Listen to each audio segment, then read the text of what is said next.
भरत जी का प्रसंग इसीलिए लगाया कि जब चौथी अवस्था हो गई, सब कुछ छोड़ छाड़ करके नेपाल में पुलहाश्रम पर पहुंच गए, गंडकी के निर्मल तट पर बैठ करके योगाभ्यास करते हैं, भगवान का भजन करते हैं। भजन इतना बढ़ गया महाराज कि 24 घंटे प्रभु का स्मरण कर रहे हैं। अब देखो, घर को छोड़कर वन में जाने पर वन घर बनेगा या नहीं, इसमें शंका है। भजन तो चला वन में जाकर, पर एक दिन एकदा तु महानद्याम कृताभिषेक नैमिकावश्यको ब्रह्माक्षरम अभिगृणानु मुहूर्त त्रय मुदकांत उपवेश। गंडकी नदी के तट पर बैठे थे प्राणायाम चढ़ा करके कि अचानक एक हिरनी जल पीने के लिए गंडकी नदी के पास आई। और ये गंडकी नदी कोई साधारण नहीं है, यहाँ शालिग्राम भगवान मिलते हैं। जो भी पत्थर हैं वो सब शालिग्राम रूप के जी के रूप में परिणित हो जाते हैं। किसी किसी बिरले को मिलते हैं चक्र चिन्हित नारायण। तो उसी नदी के तट पर कर रहे थे योगाभ्यास। हिरणी जल पीने आई, इतने में सिंह की दहाड़ सुनाई पड़ी तो हिरणी कूद गई गंडकी नदी में।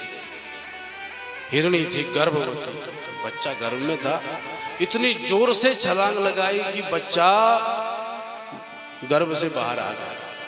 और हिरणी इतनी कांपी हुई थी, भयभीत थी सिंह की दहाड़ से कि न देखा कि बच्चा कहाँ है, सीधा भागती चली गई, नदी पार करके एक शिला से टकराई और मृत्यु को प्राप्त हो गई।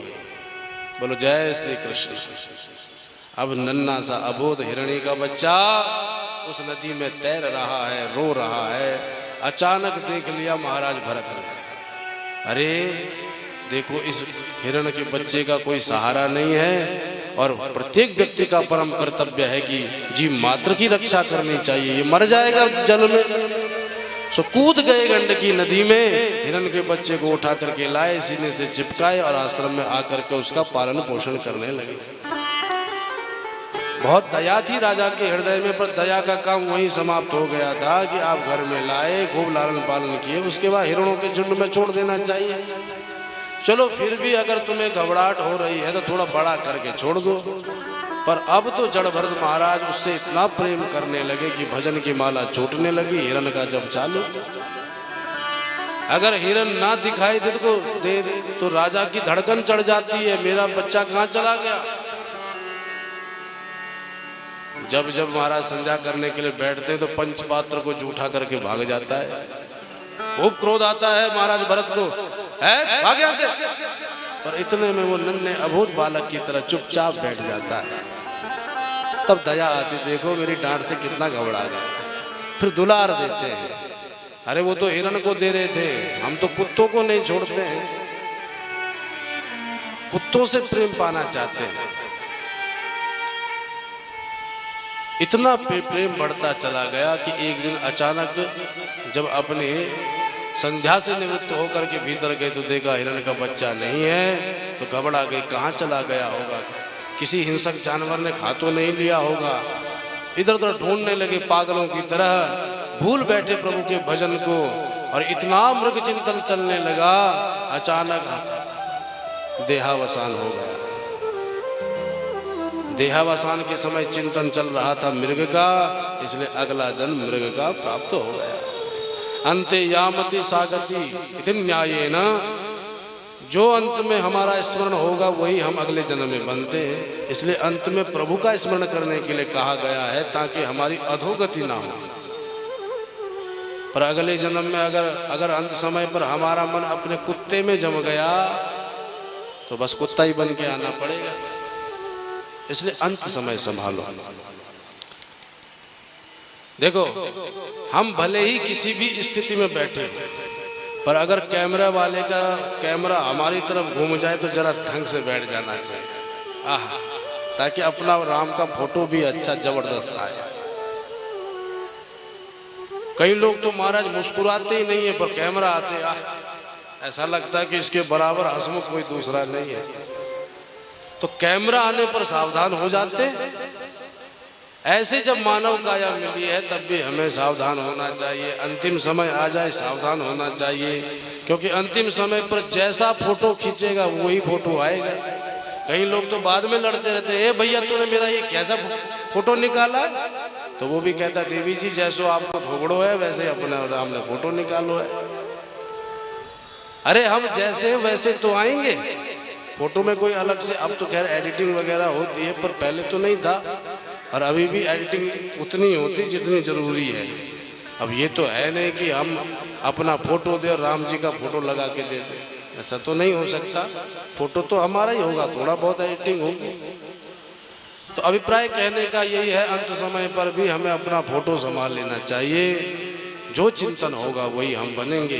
सो महाराज भरत भी अगले जन्म में मृग बन के आए, पर भगवान का पूर्व में भजन किया था इसलिए स्मृति बनी रही, और गंडकी नदी में पुनः आकर के आधा जल के भीतर आधा जल के बाहर रह करके भगवान का तप किया, और जब प्रभु का स्मरण किया तो अगले जन्म में एक आंगिरस गोत्रीय ब्राह्मण के यहाँ जन्म मिल गया। अथ कश्चित् द्विजवर्षांगिरस प्रवर्ष समतम तपः स्वाध्याय अध्ययन त्याग संतोष दीक्षा प्रश्रयवन सूजनात्म ज्ञानानंद युक्तश्चात्म सदृश श्रुतशीलाचार रूपौदार्य गुणा नव सौदर्याः अंगजाः बभुवुर्मिथुनं च यविर्यस्यां भार्यायाम्। एक आंगिरस गोत्रीय ब्राह्मण जिनकी पत्नी बड़ी सुलक्षणा थी, 2 पत्नियां थी। अब ब्राह्मण समदम तपः, तप में संलग्न रहने वाले थे, सदाचार से संलग्न थे, पूरा सात्विक जीवन ब्राह्मण का था। तो बड़ी पत्नी जो थी उस पत्नी से तो 9 बेटा हो गए, और दूसरी पत्नी से एक कन्या, और सबसे छोटे बच्चे बन के आए भरत जी महाराज। बोलो भरत महाराज की जय हो। भगवान का पूर्व मृग योनि में जो भजन किया था उसके प्रभाव से आज पुनः स्मृति बनी रही, और स्मृति जब बनी रही तो समझ गए कि संसार में फंसना नहीं है, कोई विवेकी ही संसार से छूट पाता है। विचार किया कि कुछ भी हो संसार में नहीं फंसूंगा। तो थोड़ा बड़े होने लगे तो पिताजी ने सबको गायत्री मंत्र रटाया, बोलो ओम भूर्भुवः स्वः तत्सवितुर्वरेण्यं, गायत्री मंत्र रटाने लगे। और जैसे गायत्री मंत्र रटाया सबने जो का तो सुनाया, पर जब भरत जी की बारी आई बेटा तो भी सुना, तो उन्होंने कुछ सुनाया ही नहीं, क्योंकि भरत जी जानते हैं अगर मैंने सुनाया तो पिताजी बोलेंगे वाह बेटा कितना सुंदर सुनाया है, मुझे शाबाशी देंगे, और फिर मेरा पिता में मोह हो जाएगा, तो मोहन उत्पन्न करना ही नहीं है मुझे, इसलिए मैं कुछ सुनाऊंगा ही नहीं। संसार से बचने का सबसे बड़ा अचूक उपाय है पागल बन जाओ, और जिस दिन पागल बन गए कोई तुम्हें अपना संबंधी बनाएगा ही नहीं, पागल से कौन यारी करेगा। इसलिए बड़े बड़े सिद्ध कोटि के महात्मा क्या करते हैं, जब संसार से पृथक हो गए, एकांत में शांत बैठ गए, तो जब देखते हैं कि संसारी लोग हमारे पास दिन भर आ रहे हैं, संसार की चर्चा करते हैं, तो बाबा कुछ अलग कार्य करते हैं। क्या बोले, पत्थर उठा के मारने लगते हैं। तो लोगों को लगता है ये बाबा पागल हो गया। अरे वो पागल नहीं, वो तुमको पागल समझ रहा है, वो खुद पागल नहीं बनना चाह रहे हैं, इसलिए तुम्हें पत्थर मार रहे हैं। जब हम देखते हैं बाबा बड़ा पागल है, ये तो पत्थर भी मारता, तो हर कोई हिम्मत भी नहीं करता बाबा के सामने जाने, तो बाबा भी सोचते हैं अच्छा ही है, संसारियों से हम दूर हैं, नहीं तो आए दिन हमारी बहू हमारा बेटा रे संसार के चक्कर में काम बढ़े। तो पागल बनने में समझदारी है। सो महाराज भरत ने कुछ उत्तर नहीं दिया, तो पिता भी क्रोधित होकर के बोले अरे सबने सुनाया, तेरी बुद्धि में क्या दिक्कत है, जा तू जड़ है। तो तब से भरत जी का नाम हो गया जड़ भरत। जड़ कहते मूर्ख। ऐसे जो भी काम देते हैं नहीं करते हैं, पिताजी भी सोचते हैं कि इसमें आखिर बात क्या हो गई, इसमें ये बुद्धि की कमी कैसे हो गई। पर अचानक एक दिन पिताजी भी अब काल की गाल में चले गए, मृत्यु को प्राप्त हो गए। अब घर पर राज्य था उनकी माँ का और सौतेली माँ का और बड़े भाइयों का, पर जो उनकी माँ थी वो भी सतीत्व हो गई, पति के साथ भस्म हो। अब जो दूसरी थी पत्नी जिसके 9 बेटा थे, अब 9 बेटा और उनकी माँ और अब सौतेली माँ हो गई, अपनी माँ तो भस्म हो गई, सतीत्व हो गई। अब सौतेली माँ उतना प्रेम तो ना करे, फिर महाराज भाई जब देखने लगे ये तो बड़ा मूर्ख है, तो उसको दूर दूर भगाने लगे, बड़े होने लगे। पर भरत जी महाराज संसार में नहीं फंसते, जो जैसा कहता वैसा करते, उसके बाद अपने राम नाम में मस्त हो जाते। एक दिन की बात, बड़े भाइयों ने सोचा ये किसी काम का न काज का, दुश्मन अनाज का, निकालो इसको यहाँ से, जा भाई तू खेतों में जा करके मेंढ बनाता रहे। और उनको खेतों में लगा दिया। बोले खेतों में और भी अच्छा है, ये घर में तो नहीं है, हम तो खेतों में जाके मेंढ बनाते हैं। बुद्धि बड़ी प्रभावी है महाराज की, लेकिन नाटक करते हैं ताकि सब हमको पागल समझे। अब जब क्यारियां बनाई तो एक दिन एक क्यारी में जल लगाया तो मेंढ टूट गई, और दूसरी क्यारी में जाने लगा जल, तो मेंढ नहीं बनाई, खुद लेट गई। लोगों ने देखा इससे बड़ा पागल कौन होगा, जो मेंढ नहीं बना रहा स्वयं लेट रहा है। तो पागलपन का ठप्पा लग गया कि नहीं। घर में जो बासी रहता, जो जल जाता, उसी अनाज को देते, पर जो मिल जाता, जैसे मिल जाता, संत का यही लक्षण है, उसको भगवत प्रसाद मान करके पाते हैं, सो आनंद में रहते हैं। और भगवत प्रसाद मान के पाया, इसलिए मोटे तगड़े होते चले गए। और इनके भैया जो घर में खूब देसी घी में पराठे छान रहे थे, वो 1.5 हड्डी के रह गए। अब उनको वो भी दिक्कत कि हम तो घर में इतना पा रहे हैं, सो हम 1.5 हड्डी के हो रहे हैं, हमारी देवी जी खूब हमारी सेवा कर रही है, और वो देखो खेतों में पड़ा है सांड की तरह, फिर भी इतना मोटा तगड़ा अपनी मस्ती में, तो उनको वो जलन लगे। तो ऐसे भक्तों की स्थिति होती है।